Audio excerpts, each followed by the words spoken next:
Hey, you guys, whose birthday party is today? Gigi! Oh, can you guys say happy birthday to Gigi? Should we sing her the song? Happy birthday, Gigi!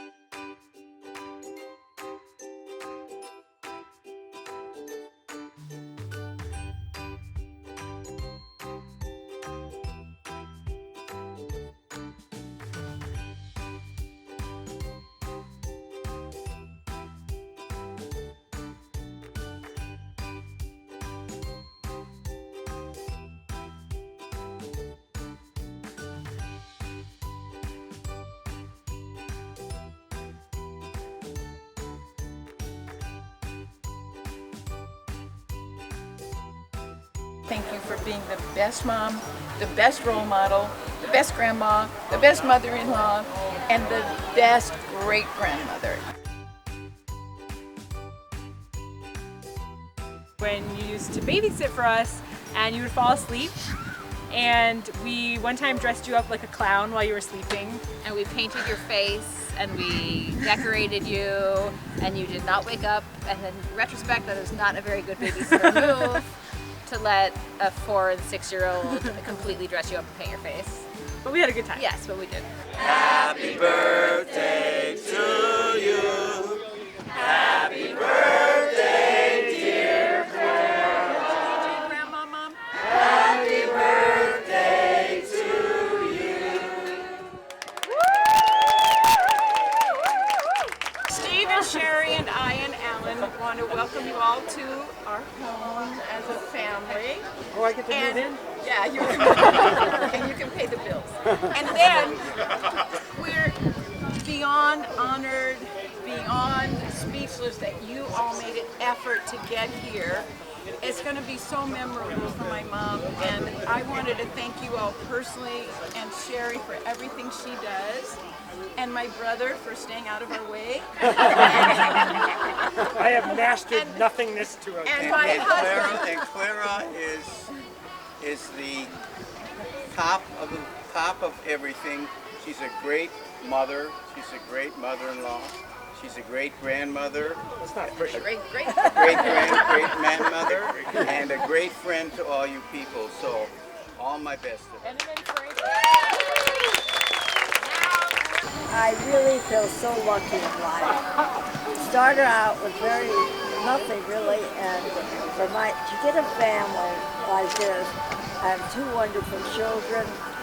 I have husbands that You had one really perfect child. 4 children. I have adopted daughters that grew up in my house, and I'm going to tell you that I couldn't ask for more in life. I've had a wonderful life, and you know, we grew up in a lot of violence, and we saw the worst of life, and then we see every generation goes through their own thing, and then you see what this generation contends with, but it makes us all stronger, and we all seem to survive in other ways. And with every tragedy, you become stronger. With every loss, you never really lose anyone. So I really feel the same. Yeah, and to have little great-grandchildren like this, oh my God.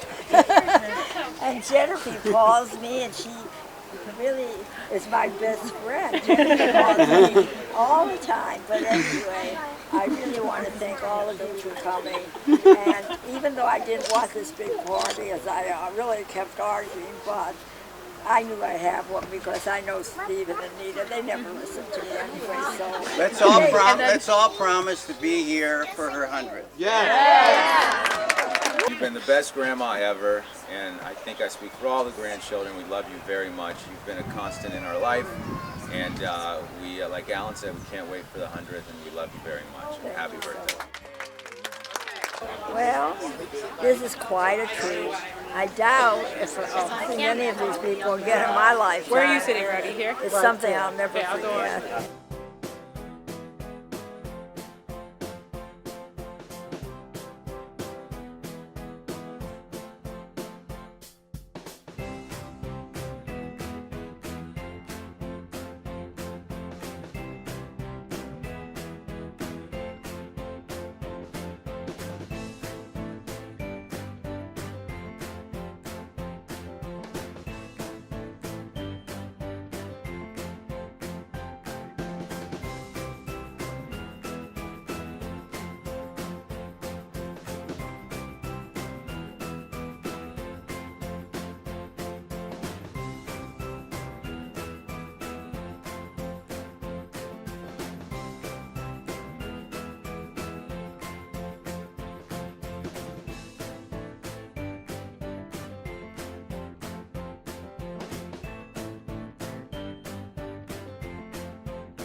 remember Clara when she was 3, 4 years old, and she used to chase me around the water fountain all the time. She was a wonderful little girl, and we all loved her. I've known Clara since the 1950s, and we've been close friends. Clara's a loving, caring person. Family is the most important thing to her. Her 2 children, Steve and Anita, her grandchildren, her great-grandchildren. She's such an integral part of their lives, and they all adore her. We both dealt with Uncle Jack as he got older. She lived in the same building, and my husband and I would come and hang out with her and with Uncle Jack as he aged. And she's just a wonderful, caring person, a good friend, an extraordinary woman. Keep on doing everything you're doing, and you should have many, many more years. We're waiting to celebrate your 95th and your 100th. And I'm very pleased to be here for this joyous occasion. And I'm happy for my sister, who's having a very nice day. When we were raised up, you were a little bit older than me. I remember when I used to go to the theater with a quarter, and I'd get me a little popcorn, a candy bar, and a drink. And the show opened at 12 noon, and I was there to 10:30, until what time they came to the show and take me home. They were just dragging me out. So I stayed as long as I could. I seen the shows over and then over. But every week, I was, just about every Saturday, I went. If she didn't pick me up, one of my brothers would. And it was easier on me if Clara picked me up, because they weren't that easy on me. But you know, we had a good life, you know, growing up. We were born downtown. We never were rich. We had 9 kids, and Mom and Dad made 11. But I don't remember ever going hungry, naked, or none of that stuff. Because, you know, as you got older, all you late girls and stuff, you know, the girls and the guys, we had 9. And everybody pitched in. When they worked, they pitched in. So we had a nice household. We had 1 car, you know, and we were lucky to have it. So they had to take turns driving it. But we got along good, you know, like any family would. You fight, you argue, you know, you call names that you're not supposed to. But really, Clara, I'm so happy I'm here, and I'm glad to see all the relatives we haven't seen for a long time. And I want to thank you very much for everything. You've always helped me, and I appreciate it very much. Makes it a little bit easier on me. So I love you very much, and I hope you have several more years left to go. We met Clara in 1956 in St. Louis with her family, and we talked. My dad talked them into moving to California. They didn't like the weather back there. Yes. So when we were visiting in St. Louis, our parents suggested they come to California and live here. And the rest is history.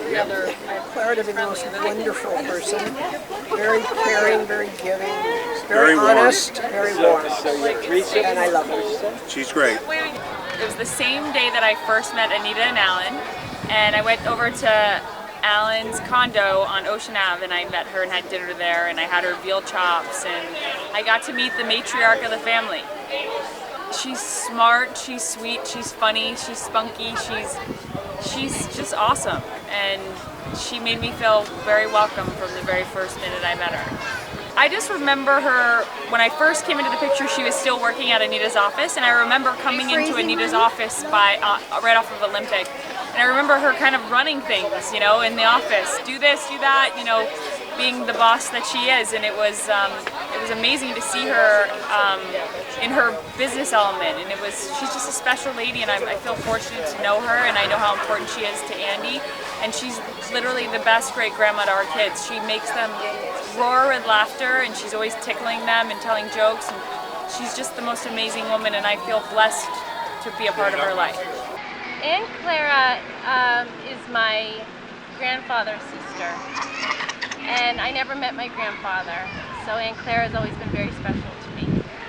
The first time I remember really connecting with Aunt Clara was on a trip in Las Vegas, and I just remember really feeling like I got to know her, and I felt so much love for her then, and I still do. She's an inspiration to me. I would say one of my favorite memories is having Aunt Clara at our Thanksgiving with Christian and I. And we lived in West Hollywood, and I felt so lucky to have her there. It's really fun to be up here to help celebrate her 90th birthday. And I love how spunky she is. And I've got a great story, but I cannot tell it, because if it ever gets played back, she'll cut me out of the will. So here's my great story. I was about 7 or 8, and we came up from St. Louis, and we were spending time with Clara and her husband Jerry, Anita and Steve in their apartment. And she got up early and was making breakfast, and she thought everybody else was asleep. And I was just starting to walk into the kitchen, and she had her little nightgown on, and she was reaching high into the upper cabinet, and she had a bare butt. And as a 7-year-old, it scarred me for life. To this day, I'm not the same. And so it's hard for me to look at my sweet Aunt Clara and not be traumatized by her BA. That's my story, and I'm sticking to it. When I was in elementary school, we had a bring your grandparent to work to school day, and she came to my elementary school, St. Matthew's, and she loves to tell this story, and she came to art class, and I was like, Grandma, you can draw, and we were trying to draw together, and she still to this day remembers, like, oh, I'm such a bad artist, I'm so bad, and she says that was like one of her special memories, and she is the biggest inspiration in my entire life, and she's just remarkable. I mean, look at her. She's 90, and not just that she's physically, amazing and walking around and everything and like full power. It's her spirit and her attitude, and she gets happier every day she lives, and that is the best goal in life. And that's the thing she's taught me the most, is just how to take every moment and be very present in every moment and just get happier and just shake off the bad and know that you just use it as a learning experience for the future. Aunt Clara lived with all of the Adelsteins, with Anita and Stevie and Uncle Jerry. They lived downstairs. All the Adelsteins lived together in one giant big house. And all the Christmases, everybody would meet over, and that's my first memory. And I remember when I was 5, in front of that house, they gave me a birthday party with a little horse, and we went round and round, and Aunt Clara was at the party and also part of it. Our cool aunt. You could always go to Aunt Clara. You could tell her anything. She understood everything. She was just the coolest person, still is. Amazing. In 1969, when I graduated high school and stayed in Los Angeles for a month with Anita, and I was with Aunt Clara like every night cooking and making different recipes, and I end up remember copying every recipe she had practically. So we had an awesome time, and she's always been very well known for her little custard puffs with the chocolate icing. Yes, I remember that for sure. And the monkey bread. She taught us how to make monkey bread. She's a hero to us all. Memories of Aunt Clara. One time she stayed with us in St. Louis at my parents' house when I was a little girl, and I had to do a book report. So she helped me read a book all in one night. She read it to me. She read me the whole book in one night, so I could get this paper ready to turn in for school the next day. And it was a really good story. I'm trying to remember what it was. I think it was like a boy, like from Hawaii or something. But yeah, I'll never forget that, because she was such a good leader. Strong woman in the family, doing your own independent thing, and leading the way for all of us to follow in your footsteps and come out to the West Coast and be independent and strong. And so we really admire that about you, and we love you. Earliest memory that I can think of was probably playing hide and go seek in your apartment, and also hiding your purse every time we came over. And we would take your purse every time and put it in the cabinet, and every time you would think you lost it and didn't know where it was. She is an amazing cook and has passed on some, well, she's always very creative with her cooking, and the recipes constantly evolve and change because she always is trying to try new things and figure out new ways of doing things. Time that she made apple pie, it looked beautiful. We all were so excited to eat it. We bit into it, and there was no sugar in it at all, and it tasted disgusting. She forgot to add the sugar. But it looked really nice. We represent the Kleinman side and the Victor family, and are so happy to be here to celebrate a happy occasion, and wishing you a very happy 90th. All the love in the world. Mwah. So I've known Clara almost 45 years, I suppose, and she's the best mother-in-law I've ever had. I'm really lucky that she has been my mother-in-law because she's very inspiring, and we're so proud to have her being a matriarch of the family. When we were first moved to Los Angeles after we were first married, we had a pet parakeet, and we went to Europe for 6 weeks, and when we came back, there was no parakeet. It had been left in a draft and it died. But I guess what she thought, she panicked. She thought any parakeet's like another parakeet. So she was going to go to the store and find an identical looking parakeet. Our parakeet said about 100 different words, was very tame. And I guess common sense got the better of her, and she did not buy us a substitute parakeet. She was ready. She was ready. She felt terrible. I mean, it's terrible to have that responsibility of someone's pet. Happy birthday to someone who's almost like a mom to me. That's an old joke. Because one year I was late. I was going to the store. I was on our way to her house. We were going to have a birthday dinner. I realized I didn't have a card. So I went to the store and I just grabbed one off the shelf. And the card said, what I didn't read was, happy birthday to someone who's been almost like a mother to me. So ever since then, it's been a joke that I always say, Mom, you're almost like a mother to me. It was 75 years ago, I did something very, very bad to Aunt Clara. As an infant, she was throwing me up in the air, and as an infant, I had no control over what happened, and I happened to vomit on Aunt Clara. And it's 77 years since this happened, and it took a birthday party. She finally forgave me after 77 years. Now that's the kind of woman my aunt is. Very, very forgiving. So Aunt Clara, happy birthday. Must have been in college. It was the early 90s, and showed me around, and first time I ever saw it, like I got a tour of Santa Monica, the mall that was here back then, 3rd Street Promenade, taking me to restaurants, and she still takes me to restaurants. So it's sweet, loving, wonderful, amazing, and reminds me of my grandmother. Their voices are so similar. Every time I hear her talk, I can hear my grandmother, and it's an amazing connection to still have. And of course I love her, and I miss my grandmother, and it's just like, bringing it full circle. I met you, I think it was the first time I met you, was at Claire and Bob's wedding. And that's a classic wedding where they took a picture of all the Edelsteins, and I was standing by it, and Lou says, come on in a picture.